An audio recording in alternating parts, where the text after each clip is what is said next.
Listo. Bueno, pues bienvenidos de vuelta. Yo me sumo a los agradecimientos a la profesora Jimena. Creo que ha sido un inicio muy interesante, pertinente, que nos abre esta discusión que queremos hacer en este coloquio. Como ya les comentó antes Ani, hemos organizado 5 mesas de trabajo. No son temas que nosotros hemos predeterminado, sino son temas que justamente emergieron de estas ponencias que ustedes enviaron. Y entonces vamos a iniciar en esta mañana con la primera mesa que se llama Las infancias desde la universidad. Esta mesa reúne cinco ponencias con abordajes sobre estudios de la infancia realizados desde la universidad, desde los programas, en procesos de formación y en la organización también de la infancia como un campo de estudio desde la academia y desde la universidad. Bueno, diciendo esto, damos inicio a la primera ponencia que se titula Discursos sobre la niñez en la Universidad Nacional de Colombia, aproximación histórica. La va a realizar la profesora María Cristina Torrado, magíster en psicología de la Universidad del Valle, doctora en ciencias de la educación de la Universidad de París, psicóloga de la Universidad Nacional de Colombia, por más de 25 años profesora e investigadora del Departamento de Psicología de la Universidad Nacional de Colombia en el área de desarrollo infantil temprano. Como coordinadora del Observatorio sobre Infancia desde su nacimiento en 1999, ha participado en numerosos proyectos relacionados con las políticas públicas para la infancia colombiana. Su campo de trabajo académico ha girado en torno a los derechos de los más pequeños y las políticas públicas orientadas a su garantía. También la ponencia está a cargo del profesor Ernesto Durán, que no nos puede acompañar hoy, médico especialista en pediatría, magíster en psicología comunitaria, magíster en salud pública, doctor en ciencias sociales, niñez y juventud, profesor asociado al Departamento de Pediatría, área de pediatría social y comunitaria, y coordinador del Observatorio sobre Infancia de la Universidad Nacional de Colombia, investigador en temas de derechos del niño y políticas públicas de infancia y adolescencia. Entonces le doy la palabra a María Cristina, tienes 15 minutos, yo te hago una señal ahí cuando se esté terminando el tiempo. Muchas gracias. Ok, Alba Luz, sí, muchas gracias. ¿Me escuchan bien? Sí, te escuchamos bien. Ok. Una pequeña anotación, yo no tengo título de doctorado. Sí hice algo de la Universidad de París, digamos un ciclo inicial, pero no tengo título de doctorado. Muchas gracias. Con Ernesto acordamos que para esta presentación hiciéramos, tal como un poco lo solicitaron, una presentación que no corresponda a una lectura a la letra del contenido de la ponencia. Quienes la hayan leído se habrán dado cuenta que esto pareciera llamarse notas para o preliminares para, porque efectivamente es un trabajo inacabado. ¿Por qué nos interesó o cómo llegamos Ernesto y yo a esta pregunta? Voy a utilizar la expresión circulación de saberes y conocimientos sobre el niño y la infancia en la institución a la que pertenecemos, la Universidad Nacional de Colombia. Esta historia o este interés fue suscitado en parte por una colega que hoy fallecida, la historiadora Estela Restrepo, que con frecuencia llegaba a nuestra oficina muy emocionada con documentos del siglo XIX, del siglo XVIII, encontrados en los sótanos de San Juan de Dios, que hacían evidente los primeros brotes de un interés por lo que hoy llamaríamos genéricamente el bienestar de la infancia. Posteriormente a esas muy estimulantes conversaciones con Estela, fuimos invitados a ser parte de una obra colectiva llamada Colección del Sesquicentenario, colección con la cual la Universidad Nacional celebraba sus 100 50 años de existencia. En el prólogo general de la obra, son muchos tomos, se aclara que no se pidió a los colaboradores que pretendieran ser historiadores, porque de eso no se trataba, pero que narraran, relataran, describieran, documentaran aquello que les era de interés. Nuestra propuesta fue aceptada, así que hay un texto previo publicado y la ponencia es de alguna manera una continuidad. Yo soy una convencida que las universidades en el mundo contemporáneo y hace un tiempo son instituciones claves en la apropiación, recontextualización y producción de conocimientos. Así que, ¿por qué ir a mirar la universidad? Bueno, por su lugar estratégico en hacer conocer, presentar en los ejercicios de formación, etc. En nuestro caso, los saberes y discursos sobre el niño y la infancia. Es interesante además anotar que en muchas ocasiones el origen de esos saberes y discursos sobre el niño y la infancia tienen su génesis en otras instituciones y prácticas sociales. Al respecto, me encanta la perspectiva del profesor Alejandro Álvarez, que dice que las ciencias sociales en el país nacieron de la definición de los currículos de la educación básica. Por ejemplo, el mapa de Colombia y la geografía de Colombia. Dos comentarios, voy a ser bastante breve, creo, importantes.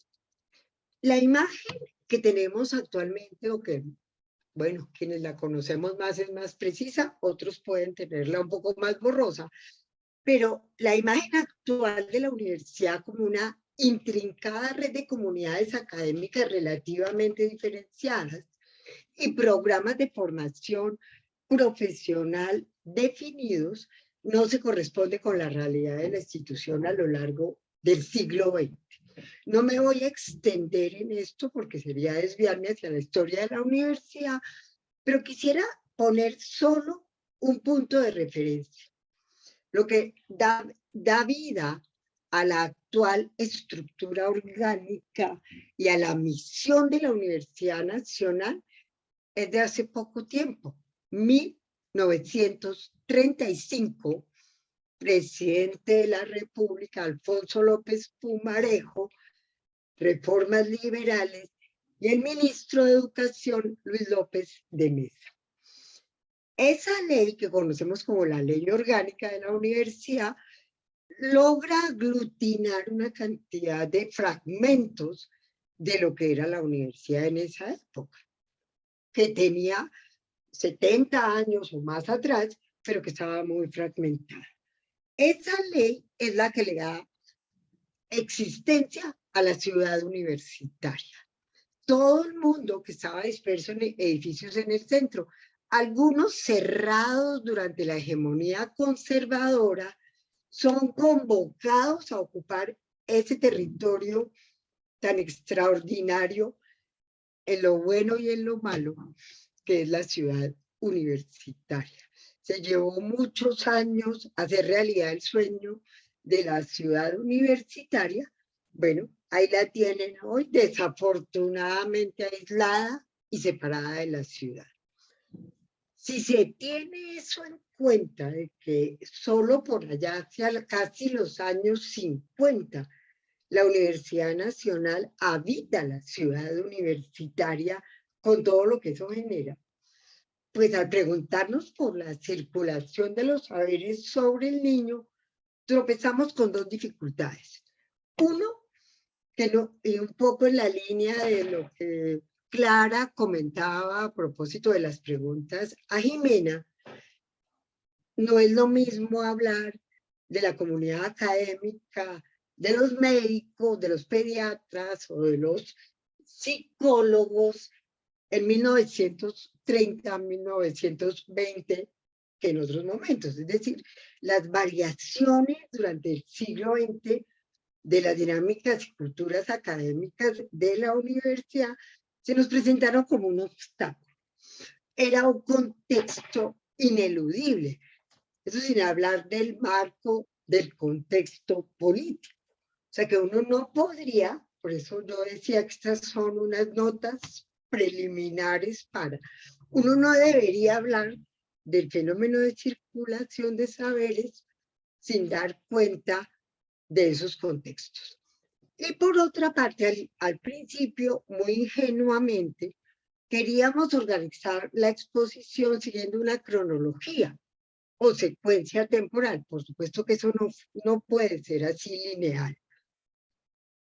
En los momentos en que indagamos, hay casos en que los discursos que hoy vemos como discursos disciplinares, la antropología de la infancia, la historia de la infancia, la sociología de la infancia, el derecho de infancia, se nos presentaron amalgamados.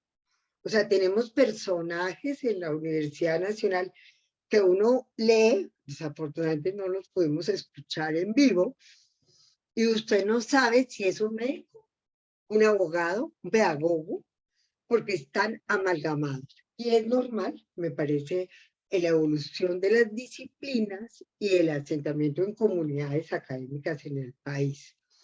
Y por otro, obvio, en un momento dado, cronológico, 1940 y tal, para ubicarnos donde estaba hablando Jimena, del trabajo de la profesora Virginia, pues coexisten múltiples perspectivas y no puede ser de otra manera, porque la universidad es por excelencia el escenario de pluralismo, las diversas perspectivas. Harto le costó a la Universidad Nacional ganarse eso que llamamos la libertad de cátedra. Entonces, no resultaba esa idea de la cronología. ¿Cómo solucionamos el asunto? Ustedes ya lo vieron. Decidimos abandonar la idea de momentos como periodos o hitos en el tiempo y definirlos por la primacía de un discurso o perspectiva sobre el niño. Y de ahí resultaron los 4 momentos en que está dividida la ponencia. Después de una introducción, hablamos de la enorme importancia de la puericultura y toda la perspectiva higienista en la primera parte del siglo XX, pero eso se va a extender mucho más de lo que uno creyera. Otro momento donde gana una voz fuerte la psicología y la pedagogía, de la mano de las reformas en la educación y en la discusión sobre la enseñanza y la formación de los maestros. Ese es un excelente ejemplo para mostrar la amalgama de saberes. Un tercer momento donde estamos apenas empezando a aproximarnos al discurso marxista sobre los niños, las niñas y sus problemáticas y contextos. Bueno, porque no se puede hablar en los años, sobre todo los años 60, de pronto hasta hoy en día, la influencia del pensamiento marxista, Camilo Torres incluido. Y la última y cuarta perspectiva, que nos falta también indagar, es la perspectiva de derechos. Esa es como la estructura que encontramos y que nos parece más virtuosa, que nos da muchas más posibilidades de explorar. Como vieron, en cada uno de esos momentos nos centramos en algún profesor destacado, en aquellas figuras nos pueden hacer críticas, estamos dispuestos a oírlos, pero fue como una forma de entrar. Nadie discutiría hablar de Virginia Gutiérrez de Pineda en la historia de la antropología es indispensable, como es indispensable hablar de Jorge Bejarano, el político liberal y activista que viene de la perspectiva higienista y de la policultura, y así sucesivamente. Profesor, no sé, Álvaro Villar Gaviria en Ciencias Sociales o Eduardo Umaña Luna, y por supuesto María Cristina Salazar, nuestra colega y amiga que estuvo en la génesis del Observatorio sobre Infancia. Ahí termino.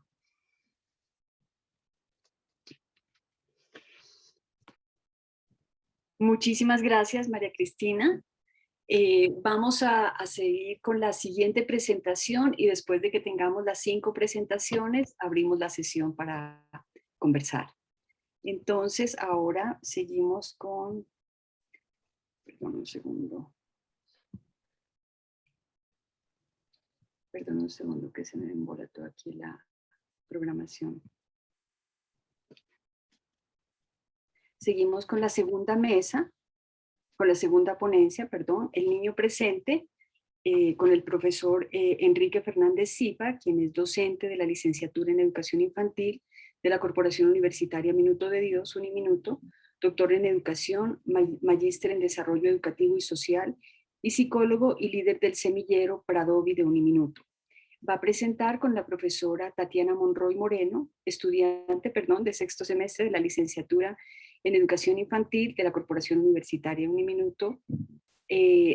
Pertenece al semillero de infancias Pradovi. Entonces les doy la palabra. Tienen 15 minuticos.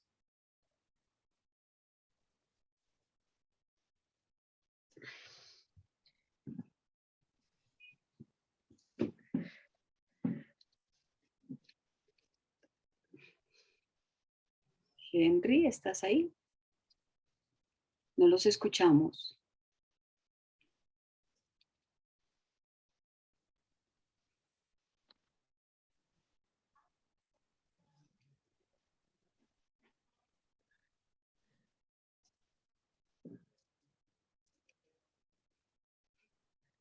Ahora sí se escucha. Ahora sí los escuchamos. Sí, perfecto. Bueno, vamos a compartir el sonido de esta manera, nos toca así. Muchas gracias por la invitación. Para nosotros, de verdad que es un honor estar presentes en este espacio. A propósito de ese concepto del presente. Entonces, bueno, vamos a tratar de ser breves por el tiempo. Nuestra estudiante Tatiana Monroy nos va a empezar a comentar un poco sobre el tema de la introducción de cómo pensamos el tema del niño presente y cómo lo venimos trabajando. Bueno, gracias, profe. Este artículo es de tipo reflexivo, surgió en las deliberaciones que hicimos en el semillero de infancias Pradovi. Es un semillero de la Universidad Uniminuto. En este se plantea que estamos viviendo en una sociedad del rendimiento o del cansancio, de acuerdo con Han. Ok, quisiera señalar un aspecto que me parece importante y es también proponerles a los líderes de la mesa, si es posible que después de la presentación nos permitan presentar el grupo que comparte el de infancias emergentes. Esto con el fin de hilar los dos procesos. Entonces ustedes ahorita nos dicen si sí o no. Otro aspecto, digamos, a tener en cuenta aquí es que el resultado de estos dos ejercicios investigativos surgen, como se dijo bien, del semillero Infancias Pradovi, y nosotros queremos también contarles una metodología que estamos usando que en este momento pues está siendo muy importante en términos de literatura, en términos de narrativa, y es el tema de lo autobiográfico narrativo. Por eso, gran parte de lo que les vamos a comentar va a ser a través de narrativas construidas por las mismas estudiantes. Entonces, por favor, continúas. Bueno, Disculpe, tengo una pregunta. ¿Ustedes están compartiendo pantalla? Sí, señora. ¿No se ve la pantalla? Veo, pero está en negro. No sé si soy solo yo. Se ve digamos que abrieron fue como el internet y se ven todas sus pestañas de internet, no sé cómo decirlo. Oh. Sí, porque Sí, no no veo. Bueno, mientras vamos resolviéndolo, por favor nos ayudas ahí con... Yo voy entonces, en el semillero tenemos como, presentamos que las instituciones escolares están asociadas con prácticas cotidianas desde la multitarea. Esto causa en los niños que no haya un conocimiento profundo, que estén saturados, que haya ausencia de la experiencia. Entonces, esto carga mucho a las infancias, haciendo que tengan como múltiples... perdón. Bueno, en este escenario, como les digo, los niños son vistos desde la multitarea, proyectándolos como niños de la producción futura. Esto implica que ellos no vivan la infancia como un asunto presente. Queremos confirmar, ¿se ve la presentación o no se ve? Ya, Sí, ahí sí. lo estamos viendo. Gracias. Listo. Entonces, nosotros queremos plantear una de las primeras preguntas y para entender este concepto de niño presente. Nos hicimos una pregunta relacionada con si hay una diferencia entre el niño interior y el niño presente. Normalmente en nuestra cultura acudimos al concepto de niño interior y el niño interior nosotros lo entendemos como aquella persona, lo entendemos como aquella persona que cita para poder hablar en nuestra cultura aquello de lo que no se le permite hablar. Entonces, en ese sentido, el niño interior es un niño oculto, es un niño escondido, es un niño que está tapado, es un niño que no lo dejamos ser y por eso en contravía, ese niño interior, lo que nosotros queremos hablar es del niño presente. Entonces, el niño presente va a ser ese el niño en la presencia. Y entonces, una primera invitación, porque aquí hay una ruptura importante. Cuando vayamos a hablar del niño presente, no nos vamos a referir únicamente a un ciclo de edad, nos vamos a referir a una categoría humana. Entonces, ser niño presente implica que el adulto viva en la presencia. Cuéntanos una narrativa al respecto, por favor. Esta narrativa surgió en mi práctica. Juan Pablo, de 4 años, hace unos días, mientras realizaban la actividad que dispuso la maestra para la clase, se cuestionaba: profe Tatiana, ¿cuánto falta para salir al parque? A lo que le contesté que aún faltaba 1 hora y 20 minutos. Tanto, profe, ya me quiero ir. Luego de un rato me volvió a preguntar lo mismo y me dice: profe, ya vamos a salir al parque, y así continuó por un buen rato.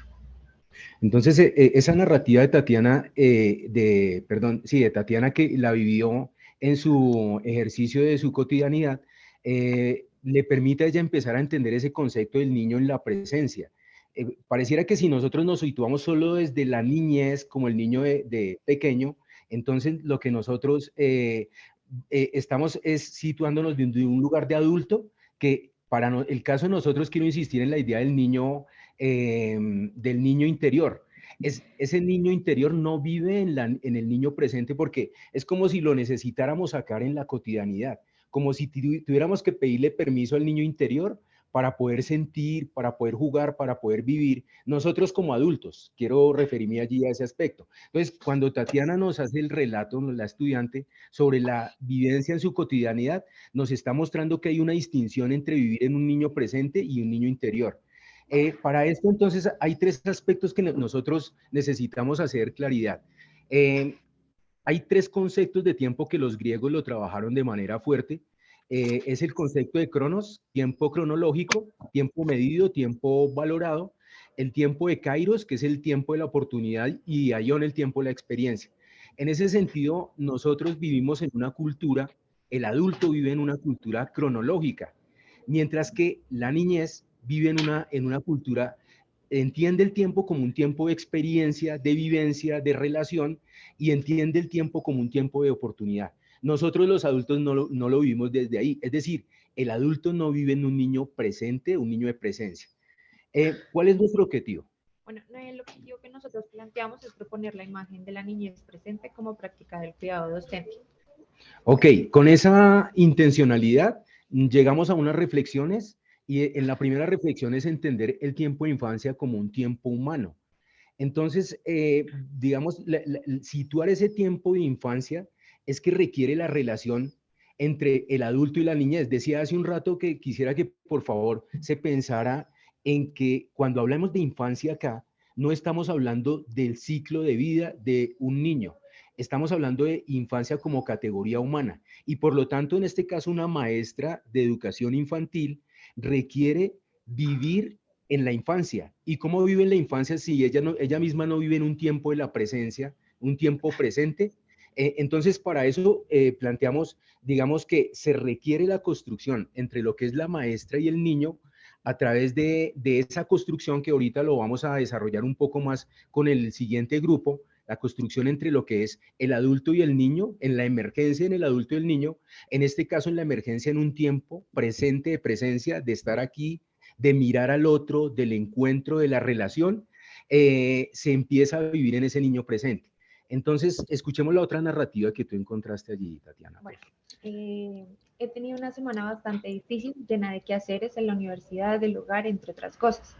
Llegué al punto de sentirme colapsada, pero en ese momento en el que cruzo la puerta del jardín, ver a mis niños, mi esfuerzo y el de ellos, es en ese momento en donde conecto con ellos, cambio de lógica y me dispongo a vivir con ellos y conmigo en la presencia, donde mis tareas y obligaciones recobran sentido cuando pasan por la experiencia vivida y disfrutada.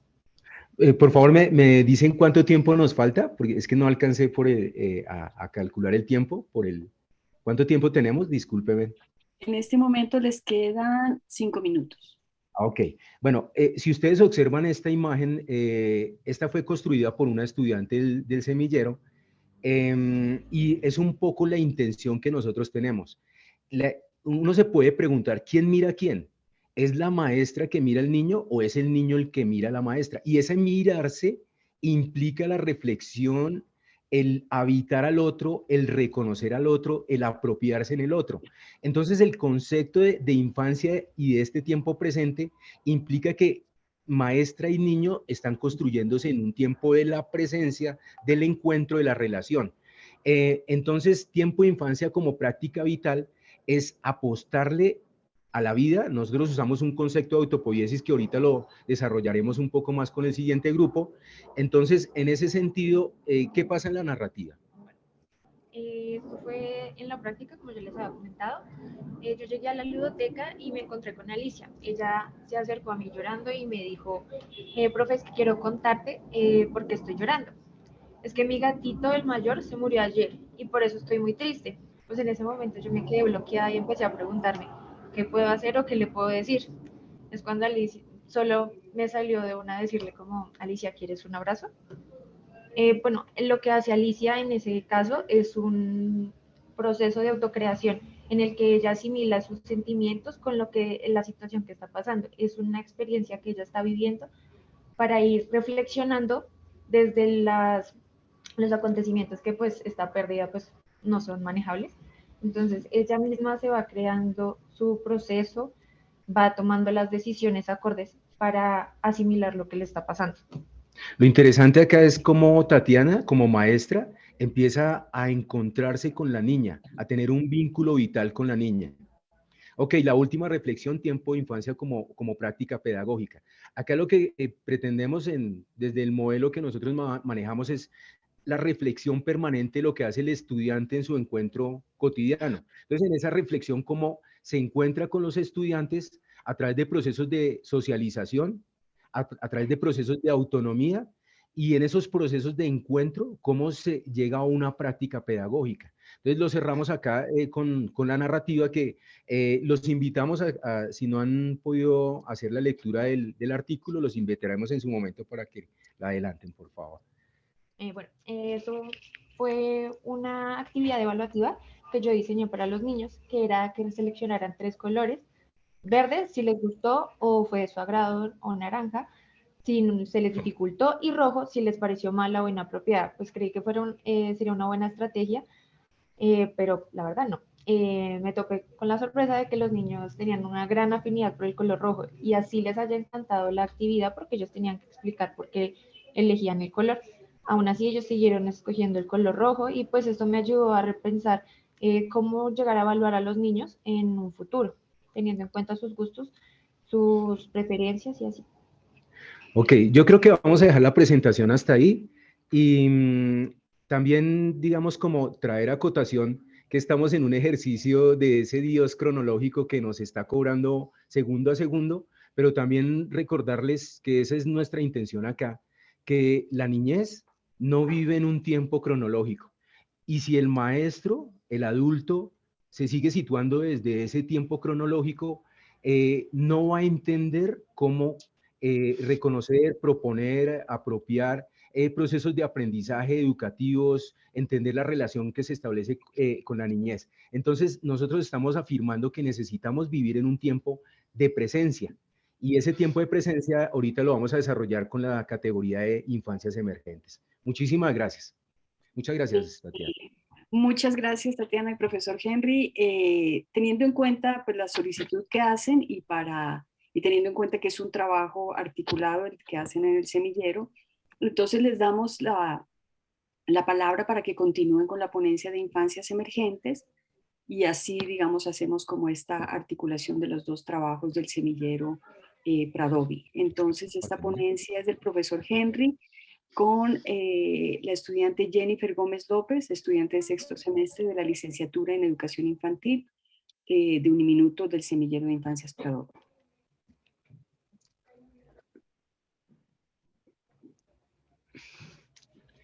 Ok, bueno, yo a ellas las voy a dejar para que Está nos hagan la cerrado presentación. el Entonces, micrófono. voy a levantarme acá. ¿Está cerrado el micrófono? Está en el mueble rojo. La ¿Nos puerta. escuchan? Sí, los estamos escuchando. Es que hay interferencia en otro Ya. lado. Sí, ya. Entonces, voy a las dos estudiantes con ustedes, por favor, para que, y ya intento tomar unos 2 minuticos de la presentación que ellas adelantan para hacer una coherencia en la presentación y en la unión con la propuesta del niño presente. Entonces, vamos a escuchar infancias emergentes, por favor.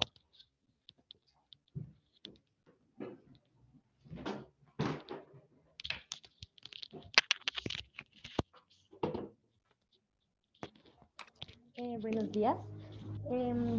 Nosotros junto con el profesor Henry Zipa hicimos un artículo sobre las infancias emergentes. Bueno, este es un artículo de tipo reflexivo construido desde el semillero Infancias Pradovi de la Corporación Universitaria Minuto de Dios, Uniminuto, licenciatura en Educación Infantil. Se pregunta de manera preliminar cómo la cultura occidental incide en lo educativo, en las infancias y en la formación de los maestros que se dedican a trabajar con estas poblaciones. Asimismo, ¿cuál es la imagen de infancia que se tiene en nuestra cultura? ¿Cómo es la relación de la cultura y la sociedad con la infancia? ¿Cómo se entiende la infancia? ¿Es posible otras formas de relación con la infancia? ¿Existen diferencias entre la niñez y la infancia? Preguntas que se relacionan en el coloquio y que se enmarca en la pregunta generadora. ¿Cómo se piensa y se ha pensado la infancia, corrientes, vertientes y disciplinas? ¿Cuál es la imagen de infancia que tenemos? Se reconoce la incidencia de la cultura occidental en cuanto a cómo el eurocentrismo, de acuerdo con Dosser, que entre otras cosas trajo formas de imposición, violencia, segregación, clasismo, superioridad y jerarquización en el ser, en el saber, en el poder y por supuesto en la naturaleza. Como lo describe Groshovel, estas prácticas se han dirigido a la niñez como formas de reproducción que la sitúa literalmente como menores, pequeños, inmaduros, y esa relación eurocéntrica se traslada a una relación adultocéntrica, descrita por Vázquez con base en Foucault, que hombres se apropien de las cosas que necesiten para vivir, que les impongan una duración que no tienen o que las asimilen por la fuerza. Y tiene lugar el nacimiento de la lógica, es decir, la infancia la construye el adulto profesor en la relación jerárquica que establece con la niñez.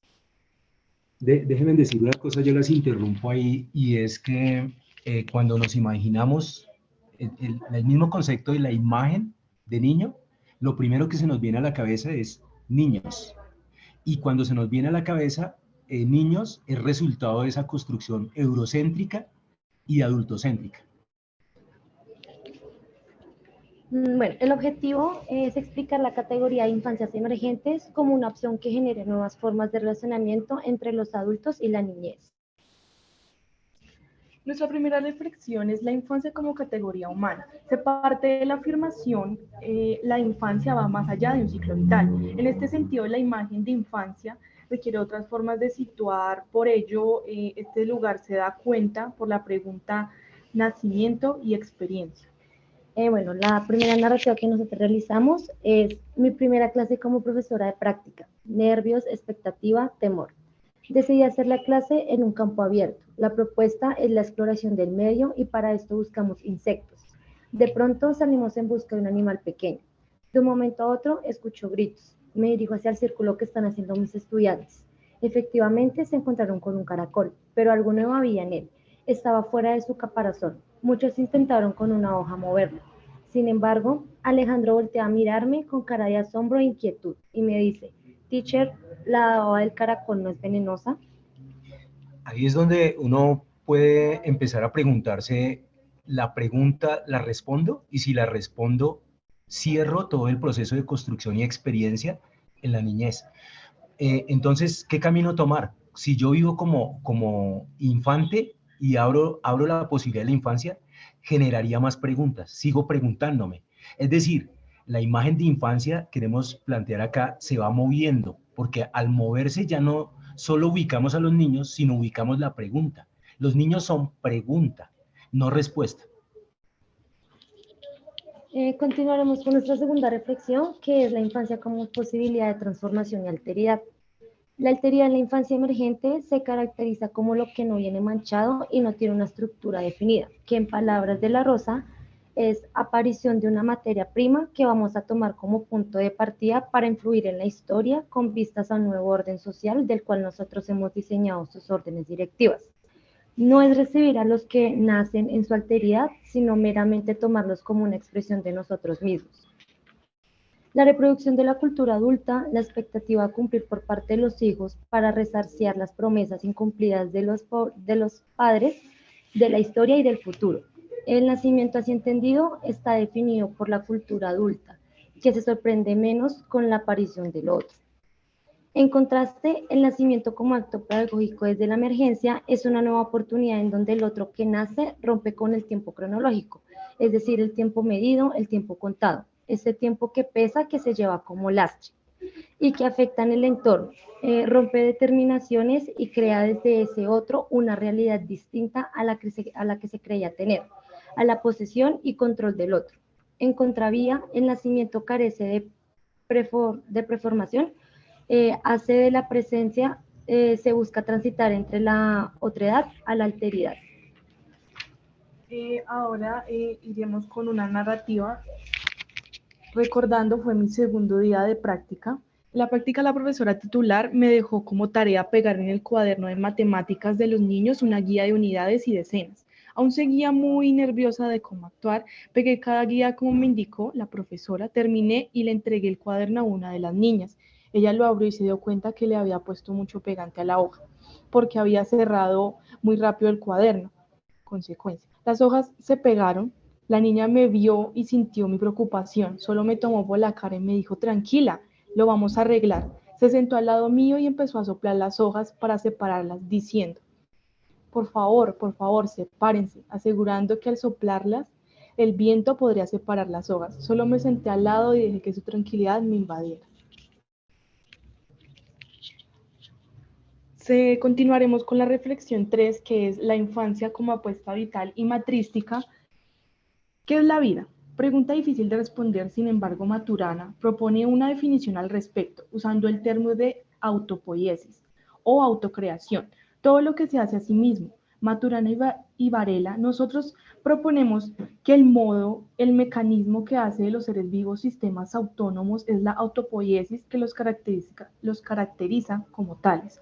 Haciendo un vínculo del concepto de autopoiesis con la infancia, esta es autocreación, autoproducción permanente, es decir, como todo lo que está vivo tiene la característica de hacerse a sí mismo. La infancia se autoconstruye, se autocrea, es fuente de vida permanente.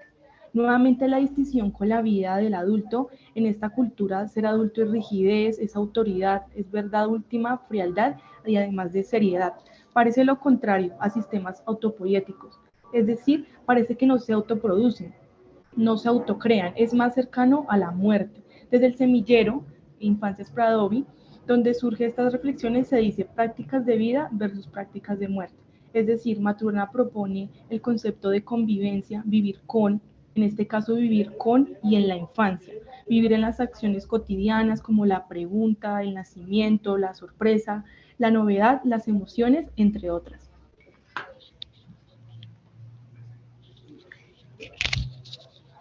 Bien, ok. Yo creo que también como en el ejercicio anterior vamos a dejar hasta ahí, las conclusiones no las vamos a adelantar. Los invitamos a que ustedes realicen la lectura de los dos artículos y pues estamos a la espera de las inquietudes, expectativas.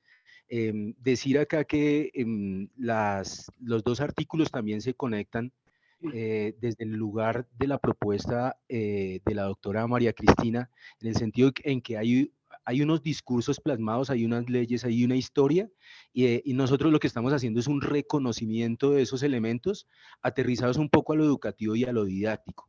Entonces, agradecer mucho nuevamente por el espacio. Muchísimas gracias a todos los miembros de Semillero en Infancias de Pradovi. Y bueno, entonces le damos paso a nuestra tercera ponencia. El nombre de esta tercera ponencia es Origen y Desarrollo de la Maestría en Infancia de la Universidad Tecnológica de Pereira en el contexto de los estudios sobre infancia en las disciplinas sociales y afines en Colombia. Nuestra ponente es la doctora María Victoria Alzate Piedrahita, profesora de la Universidad Tecnológica de Pereira, licenciada en Educación Preescolar, máster en Educación Especial con énfasis en problemas de aprendizaje de la Universidad de San Buenaventura, doctora en Educación de la Universidad de Valladolid, España, postdoctorado en Didáctica de las Ciencias Sociales en el Centro Internacional de Estudios de la Cultura Escolar, CEINSE, Universidad de Valladolid. Bueno, le damos paso a la doctora María Victoria, muchas gracias.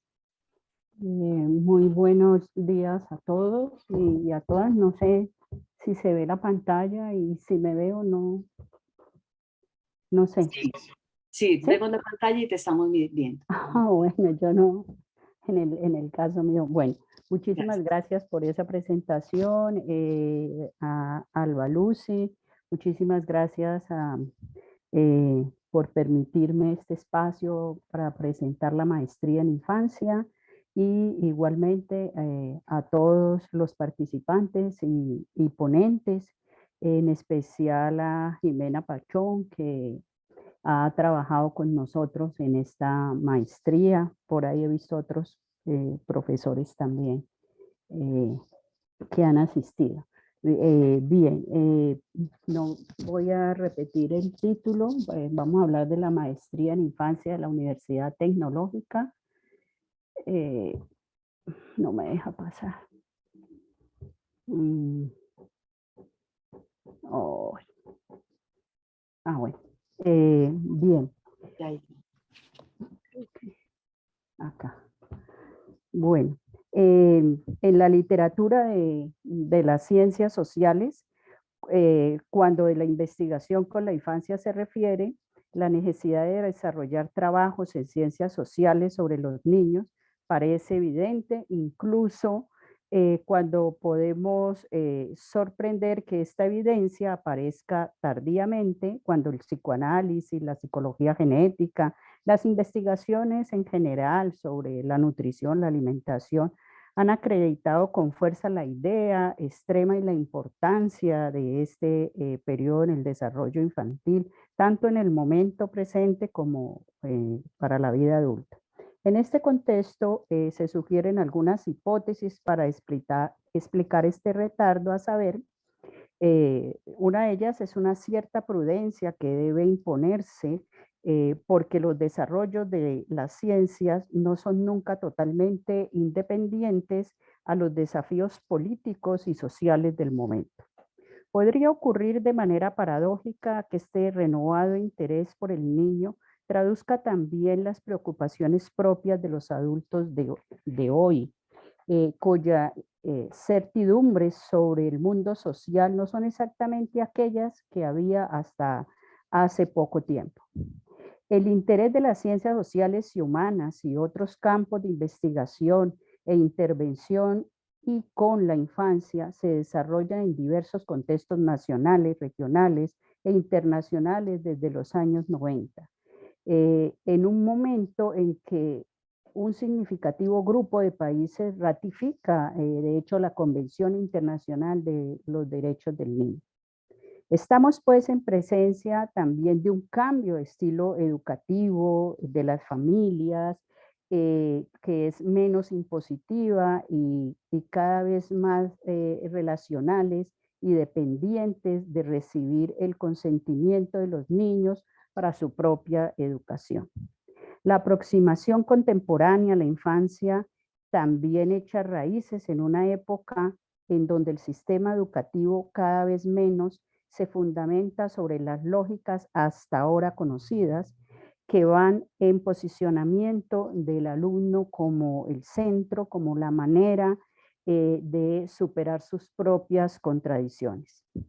Hay una creciente sensibilidad y movilización social, nacional e internacional generada por las revelaciones de las relaciones con la violencia, inclusive el asesinato de niñas, niños, en un medio sacudido por la posmodernidad que aún convive también con una imagen de pureza del niño y de moralización del cuerpo social. Entonces, en este contexto y la perspectiva de fondo que a continuación se plantea una serie de consideraciones de orden teórico y práctico sobre el desarrollo de las actividades del programa de maestría ofrecido pues, por la Universidad Tecnológica de Pereira. La perspectiva de la maestría en el marco de los estudios sobre la infancia. Inicialmente pensamos la infancia como un grupo social, como representación y percepción social, ocupa un lugar destacado en la investigación social y en el estado actual de los estudios sobre la infancia. La infancia hoy se asocia con una diversidad de aspectos que permiten comprenderla y apropiarla en un plan de estudios de maestría. La variedad de las concepciones sociales, el origen histórico, la perspectiva sociológica, la experiencia social de la infancia o las imágenes o representaciones que la sociedad tiene de ella, los desarrollos conflictivos de los derechos de la infancia en términos de educación y castigo jurídico, y el porvenir de la infancia moderna como sujeto de medios de comunicación, historiadores, antropólogos, pedagogos, juristas y sociólogos analizan los diversos sistemas de representación de la infancia constituidos en el tiempo y en el espacio.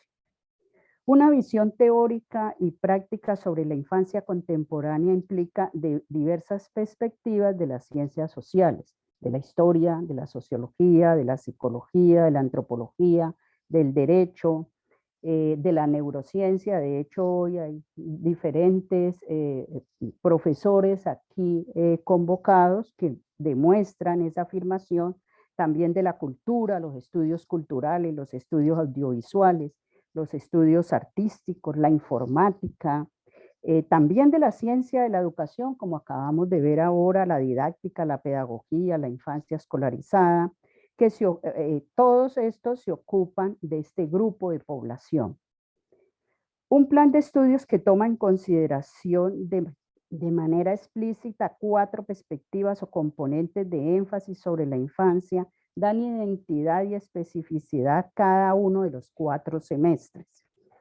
Estudios de infancia en el primer semestre, en el segundo educación inicial y primera infancia, luego pedagogía e infancia para el tercero y didáctica e infancia en el cuarto semestre.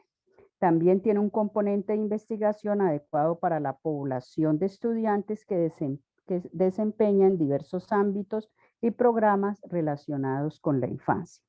Se ofrecen también cursos profesionales interesados en una formación que tiene un núcleo central sobre la diversidad de los aspectos para comprender la infancia hoy, que se complementa con una serie de cursos electivos, ¿sí? Como los que tenemos ahí que tienen que ver, voy a presentarlos. Bueno, ahí están los cursos selectivos.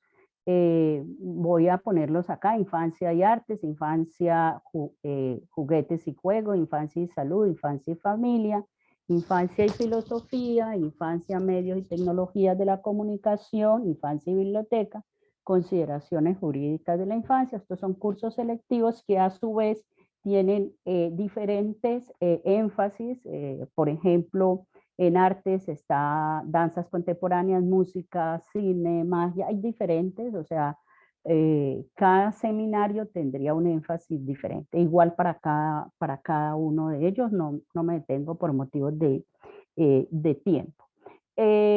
Aquí está el plan de estudios como concreción curricular a esta perspectiva contemporánea de la infancia. Es un programa pues, de maestría con un escenario adecuado para el fortalecimiento de la investigación, la generación de conocimiento pertinente, la formación de un magíster que interprete, indague, analice, intervenga y construya saber sobre la infancia, los diferentes discursos y representaciones, saberes y disciplinas. La idea es tomarnos en serio a la infancia. A su vez permite comprender las realidades de las infancias desde los diversos contextos contemporáneos, contribuye a generar espacios de reflexión y de diseño de propuestas con incidencia en el contexto local, regional, nacional e internacional. También la maestría en infancia pretende analizar sistemáticamente los problemas más relevantes asociados a la cuestión de la primera infancia, de la educación inicial, de la educación infantil, como también atañe a la educación preescolar, al primer nivel de escolarización del sistema educativo colombiano, a todo lo concerniente a la básica primaria. Este plan de estudios apunta a impactar las prácticas de la vida cotidiana de las instituciones, escenarios, territorios y espacios socioculturales relacionados con la infancia. También quiero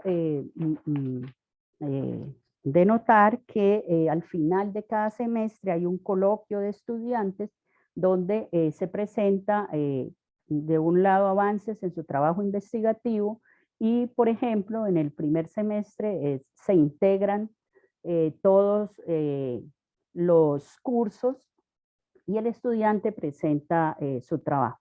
Estos cursos a su vez tienen, por dar un ejemplo rápidamente, infancia y cultura. Hay un énfasis en el aspecto antropológico, otro profesor en la parte histórica, en la parte de la sociología, etc. Entonces, cada curso tiene dentro de sí mismo un énfasis propiamente. Bueno, en cuanto a la investigación y publicaciones, es un aspecto fundamental en la formación en investigación del programa, lo constituye la formulación de proyectos de investigación e intervención en tesis de maestría sobre la infancia desde los campos de la educación, la pedagogía, la didáctica, y toman en cuenta distintas tradiciones y enfoques de las ciencias humanas y estudios sobre la infancia provenientes en diferentes campos de indagación.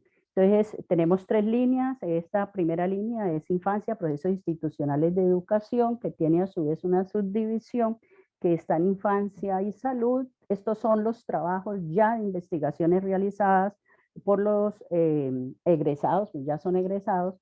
Hemos trabajado lo que tiene que ver con pedagogía hospitalaria, también la parte de la infancia, educación y familia, desde la perspectiva de los niños. Por ejemplo, hay un trabajo, hablan los niños, a partir de qué piensa el niño de la relación familia, infancia, en el Instituto Colombiano de Bienestar Familiar o los CDI en diferentes partes. La segunda línea tiene que ver con saberes y educación en la infancia, que está también dividida en infancia, artes y narrativas. Aquí tenemos diferentes narrativas a partir del trabajo con niños y niñas de diferentes barrios, no solo de Pereira, sino que también se trabaja de manera regional. Tenemos parte de Caldas, el Valle del Cauca, Risaralda y todo, pues todo el eje cafetero realmente, estudiantes de diferentes. Además, siempre hay estudiantes de comunidades indígenas y comunidades afro. Entonces, aquí hay diferentes, tenemos Infancias acuñadas, por ejemplo, que tiene que ver con historias de vida, o sea, también trabajos a partir de adultos. Estos fueron adultos que vivieron en la calle, niños que fueron de la calle y se llama Infancias acuñadas porque ellos cuentan su historia y hoy en día pues son personas exitosas, ¿no?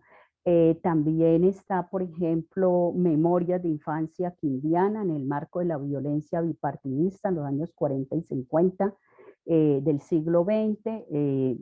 Estudios también sobre la infancia adoptada, narrativas. El otro campo es infancia, juego y tecnologías. Aquí hay un campo muy importante. Trabajar con los niños todo lo que para ellos es el videojuego, el trabajo con el internet, inclusive en época de pandemia, las relaciones de entender el género en los videojuegos. Tenemos trabajo de cómo las niñas son calificadas para, por los niños cuando videojuegan. Bueno, es un trabajo de género interesante también. Y la tercera línea es infancia-sociedad, la voz de la infancia. Aquí tenemos una experiencia entre infancia y filosofía. También infancia y cultura, como les decía, hemos trabajado con comunidades indígenas, tenemos trabajos con los Embera Chamí, la infancia también afrocolombiana, estereotipos sociales, qué es el niño, qué es la niña a partir de las voces de los niños, son los niños quienes hablan. La interpretación de la cultura como un rito de paso, lo que fue el aniversario, bueno, en fin, el trabajo de migración, los niños migrantes, y trabajo también cultural con niños de la comunidad de San Lorenzo. Otro que tiene que ver con las voces de los niños son el trabajo de emociones y sentimientos, en el caso de los niños como piensan sobre las emociones, su relación con ellas. Bueno, en fin, no me detengo. Los trabajos de concepciones y representaciones sociales, desde la literatura, desde el juego, desde cómo se representan también en las instituciones escolares y el desplazamiento forzado. Ese es un trabajo muy importante con niños que han sido víctimas del conflicto armado colombiano y también tenemos perspectivas de los niños, sus concepciones de pobreza, lo que los niños piensan sobre la pobreza. Bueno, no me detengo mucho. Tenemos investigaciones y publicaciones. La maestría tiene una publicación en Pensar la Infancia 1. Está trabajando en estos momentos en Pensar la Infancia 2. Ella contiene trabajos de investigación de profesores y también de los trabajos de investigación de los estudiantes. Tenemos otro trabajo que es una antología de textos completos, de conceptos fundamentales y entrevistas sobre la infancia contemporánea, una sociología de la infancia. Tenemos en estos momentos, está por salir un texto es una traducción del profesor Miguel Ángel Gómez, sobre Dalande y Isabel Danic, sobre investigar con niños y jóvenes objetos, métodos y campos de investigación en las ciencias sociales.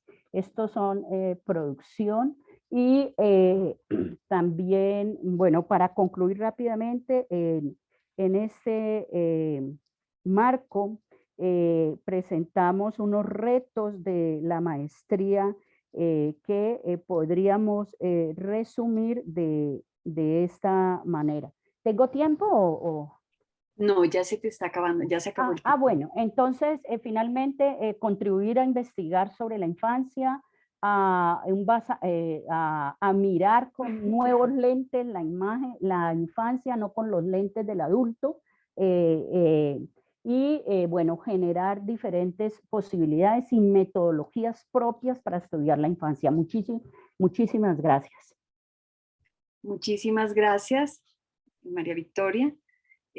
Bueno, les pido también que vayan anotando las preguntas en el chat para las personas que vayan teniendo preguntas de las conferencias que hemos tenido. Y damos paso a la última ponencia de esta mesa. El título es La infancia y sus relaciones con la psicología del desarrollo del siglo XX. Algunos aportes a esa histórica relación. Las ponentes y el ponente, la profesora Rebeca Puche Navarro, doctora, trabaja en la Corporación Niñez y Conocimiento. Sus principales contribuciones giran en torno al estudio del humor, la teoría de la mente y la racionalidad científica, estudios que contribuyen a la comprensión de la infancia en Colombia en el marco de la psicología del desarrollo. La doctora Adriana de la Rosa, de la Universidad Autónoma de Occidente, su trabajo investigativo relacionado con la infancia ha explorado la comprensión de la imagen en el niño y la niña desde un enfoque de la psicología del desarrollo. Más recientemente está investigando la producción de experiencias interactivas multimedia para niños y niñas de preescolar. Y el doctor Julio César Osa, de la Universidad Cooperativa de Colombia, sus estudios abordan el funcionamiento cognitivo en el campo del desarrollo y sus aportes más significativos son los procesos de modelización alcanzados en el marco de metodologías provenientes de los sistemas dinámicos. Muchas gracias. Bueno, buenos días a todos. Quisiera saber si me escuchan. Sí, te escuchamos bien. Ah, bueno, perfecto, porque a veces esta tecnología juega en nuestra contra. Pues muchísimas gracias a los colegas que han presentado antes. Pues para mí es realmente un placer y un honor poder conversar con ustedes sobre este tema de infancia, que es el que nos ha ocupado tanto a Rebeca Puche como a Julio César Osa. Y este espacio fue una oportunidad valiosísima para conversar entre nosotros sobre esta concepción de infancia y cómo era o cómo es la relación con la psicología del desarrollo, sobre todo en el siglo XX, aunque retomamos algunos momentos antes del siglo XX. Bueno, ya como los se presentaron antes, pues estamos Rebeca Puche, quien les habla, Adriana de la Rosa y Julio César Osa. El propósito entonces es identificar el papel que jugó la psicología del desarrollo en la concepción sobre la infancia, así como la articulación con los estudios desde la psicología del desarrollo. Vamos a pasar sobre algunos momentos o conceptualizaciones, y como queda una pregunta abierta es de qué infancia estamos hablando, desde dónde lo estamos pensando este momento. Como ya ustedes lo han dicho, creo que coincidimos en cómo no es posible hablar de infancia sin referirnos también a la historia colombiana de esa infancia, cómo ha sido vista y en qué contextos sociales, políticos y económicos se ha inscrito este momento de la vida. Vamos a mirar estudios sobre la infancia y algunos aportes de la psicología del desarrollo. Bueno, aquí no me lo muestra, algunos aportes de la psicología del desarrollo a esa conceptualización. Como es conocido por todos y en algunos momentos se ha mencionado, son paradigmáticos los trabajos de Philip Arias, en los que se sostiene que en el medioevo, en algunos momentos del medioevo, la infancia no era una etapa claramente diferenciada de la del adulto. Los niños, tal como lo conocemos, si es que los conocemos, pues no aparecían claramente en este momento, sino que eran considerados adultos en miniatura. O sea que infancia y adultez eran momentos de la vida que se superponían. No obstante, estos trabajos han sido objeto de debate porque algunos historiadores sostienen que en ningún momento de la historia ni los niños ni la infancia se han visto en una forma única. Como también se ha mencionado en este encuentro, pues era una mirada claramente eurocéntrica y también correspondía como a ciertos grupos. estos trabajos desde la historia y también desde la antropología pues han estallado la conceptualización de la infancia y pues ya en los trabajos sobre o en los estudios sobre la infancia se habla en plural de las infancias y nos complejiza muchísimo hablar de este momento. Bueno, y aparecen trabajos en los que miramos esas infancias y que tanto no solamente podemos hablar de infancia en singular, sino aparecen otras categorías desde el género, más bien desde la interseccionalidad, que cruza claramente con las culturas, con ciertos grupos también en el marco de la sociedad y esto que aparentemente se ve de una manera muy homogénea, pues desde finales del siglo XIX y mediados del siglo XX, pues nos aparece un panorama muy, muy amplio y diverso que la conferencia inaugural nos ha mostrado esta mañana, cómo desconocemos todas estas infancias. No obstante, creemos que esa mirada del adulto desde ha prevalecido y que en cierta medida todavía seguimos descubriendo, seguimos preguntándonos por las singularidades de las infancias que aún terminan desconociéndose. Encontramos también en esta revisión que la noción de infancia y de las condiciones para su formación, de acuerdo a lo que se espera, es realmente una idea que se inaugura desde finales del siglo XIX y a finales del siglo XIX ya se consolida, sobre todo en Europa, la idea de que el desarrollo de la sociedad es posible si los niños son cuidados, se acceden a la mejor educación en sus primeros años de vida, sobre todo antes de los 5 años de edad. Sin este acuerdo social, pues no se podría preguntar si autores reconocidos en el campo de la psicología del desarrollo habrían dedicado su vida al estudio del desarrollo del niño y hubiese sido habría existido esa conciencia disciplinar de cómo había allí un campo muy importante del cual dar cuenta y sobre el cual volveremos. Pues nosotros recogimos algunos momentos e hitos históricos de cómo progresivamente se va construyendo esta idea de infancia y aparecen trabajos hacia finales del siglo XIX, como este que ustedes pueden ver de Jäger, de la obra de Wilhelm Preyer, que nos empieza a consolidar un campo con unas premisas y unas teorías que se acercan a esta infancia y que intentan dar cuenta de los problemas sociales, dado que la infancia empieza a tener un protagonismo, en el siglo XIX y, como decíamos, se reconoce ese lugar fundamental de los niños. Este es un trabajo que Rebeca Puche viene haciendo sobre historia de la psicología y que ella más adelante va a precisar sobre la historia de la psicología del desarrollo, que con muchos más detalles y que nosotros pues vamos a presentar de manera muy sintética. Bueno, entonces, a finales del siglo XIX, sobre este consenso del lugar central en la infancia y cómo no se podía asegurar una viabilidad de las sociedades si no había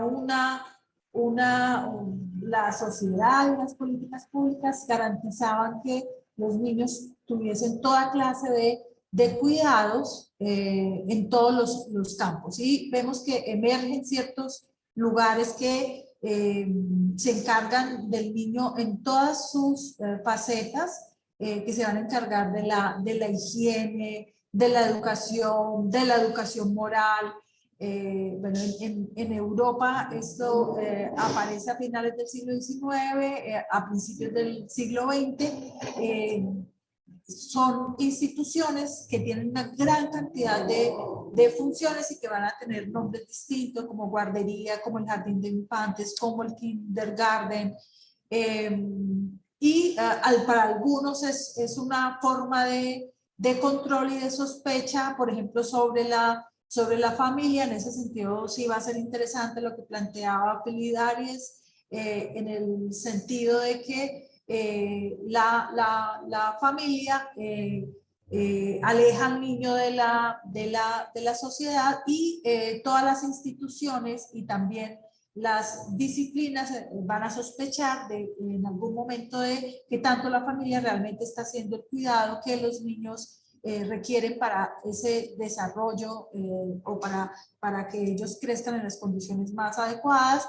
Y coincide también con con la revolución industrial, con quién se encargaba de los niños, y posteriormente con el ingreso de las mujeres como trabajadoras, y aparecen entonces instituciones cuidadoras con una variedad de funciones, como habíamos mencionado. O sea, no solamente es porque se sospecha de que tanto la familia puede llevar a cabo esta labor, sino también porque como es una función en algunas sociedades, es la mujer quien se encarga de este cuidado, y de todas maneras aún ahora es una tarea fundamentalmente femenina. Es muy progresivamente aparece un rol masculino en ese cuidado, pero en este momento, cuando las mujeres ingresan al mercado del trabajo, al mercado laboral, pues estas instituciones son claves para este cuidado, ¿no? Veíamos antes algunos trabajos que empezaban a generar una serie de teorías y de aproximaciones a entender quiénes eran los infantes. Vemos en este caso el papel protagónico del médico Janusz Korczak, quien abre el camino para que exista un cierto consenso a nivel mundial de cómo debía garantizarse derechos de todo orden para los niños, ¿no? En el ámbito de todo orden, el derecho a la protección, la participación, y a generar las condiciones para que el niño tuviese todo aquello que le permitiera crecer en las mejores condiciones.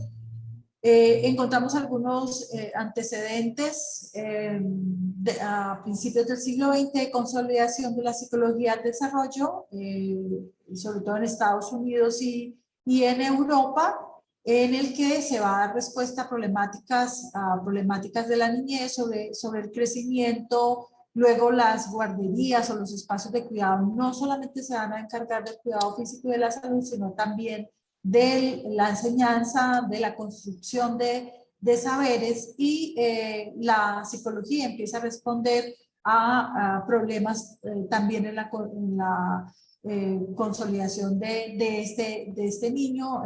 También nos va a dar cuenta de ese desarrollo emocional, del afecto, del apego. Aquí aparecen trabajos de Binet, que nos va a mostrar unos ciertos parámetros de cómo el niño crece y qué es lo que cambia, bueno, sobre todo para responder a la niñez con problemas, con la ambigüedad que esto acarrea. Necesitaríamos un espacio aparte para poder dar cuenta de qué significa también el problema de la normalidad, o de los niños que se alejan de estos parámetros de lo que se establece como lo esperado, y que generalmente corresponde con edades. Bueno, también aparece la consolidación de profesiones, del cuidado, de la pericultura, de la profesora jardinera en femenino, de también otra profesión feminizada, trabajadoras sociales y disciplinares como la pediatría y por supuesto la psicología.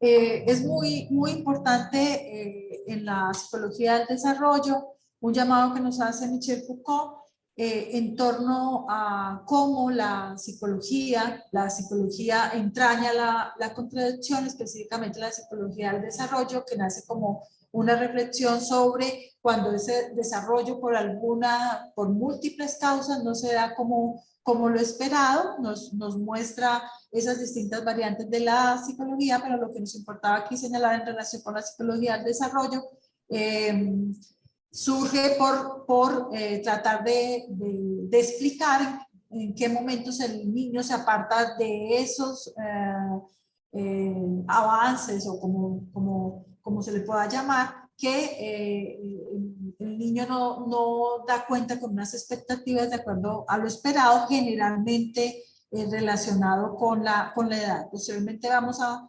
mostrar cómo la categoría solamente de la edad se vuelve insuficiente para dar cuenta de cómo el niño va cambiando a lo largo de su avance, de su crecimiento.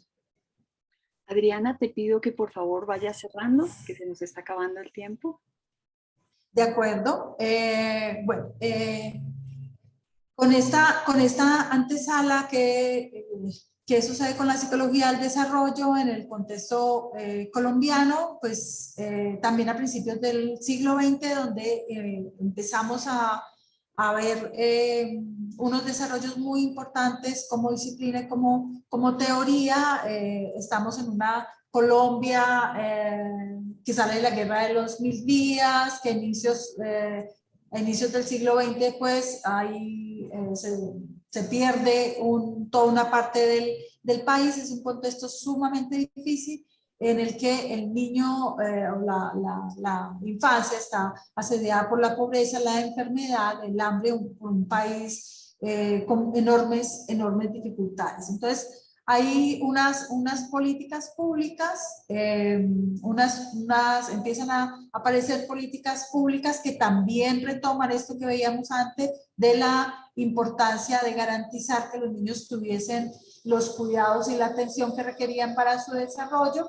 Y nos encontramos con unas primeras políticas, como veíamos antes, de programas de gobierno, sobre todo liberales, que empiezan a preocuparse y a ocuparse, y aparecen antecedentes de ciertas figuras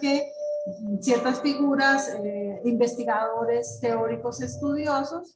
Vemos figuras como Pierón, Oswald de Crowley, que empiezan a influir en Colombia, a generar un grupo de personas que empiezan a hacer esos trabajos, y tenemos publicaciones muy importantes como las que ustedes ven allí: el Doctor de Crowley en Colombia, el libro de Gabriela Anzola Gómez, Aspectos de la Educación Contemporánea.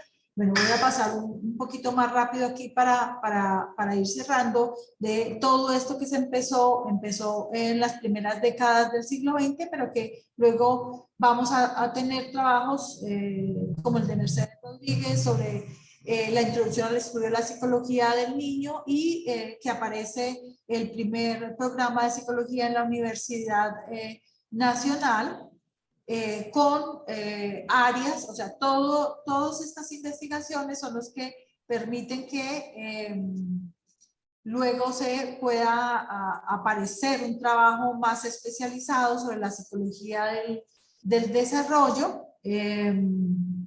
Bueno, esto ya tiene que ver con políticas públicas, el nacimiento del ICBF, toda la política del sistema y cuidado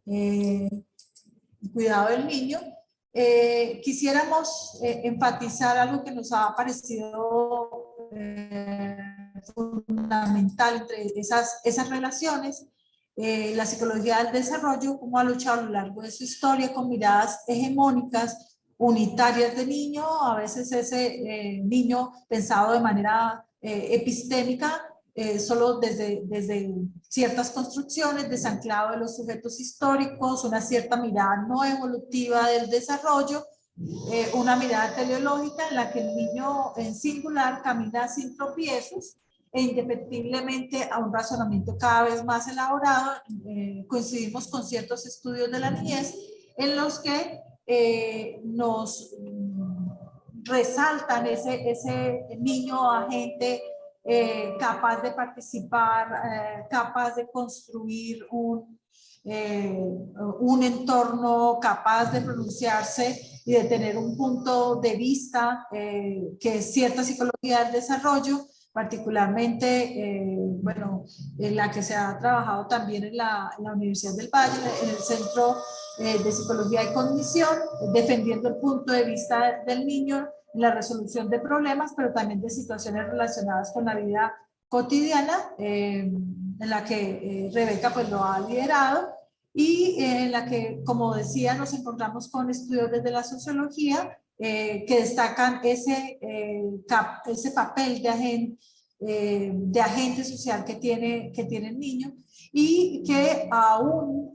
sigue luchando con concepciones en las que niños y niñas se conciben de manera infantilizada y con límites marcados por la edad. Bueno, esto fue un panorama muy apresurado del contexto histórico y de esas relaciones con la psicología del desarrollo. Yo quisiera que Rebeca mencionara algo que seguramente, algo más que seguramente se ha quedado en el tintero, pero nos queda esa convicción de que se requieren muchos más estudios y voces distintas para avanzar y completar este panorama. Gracias por su atención. No sé si Rebeca quiere agregar algo más. No.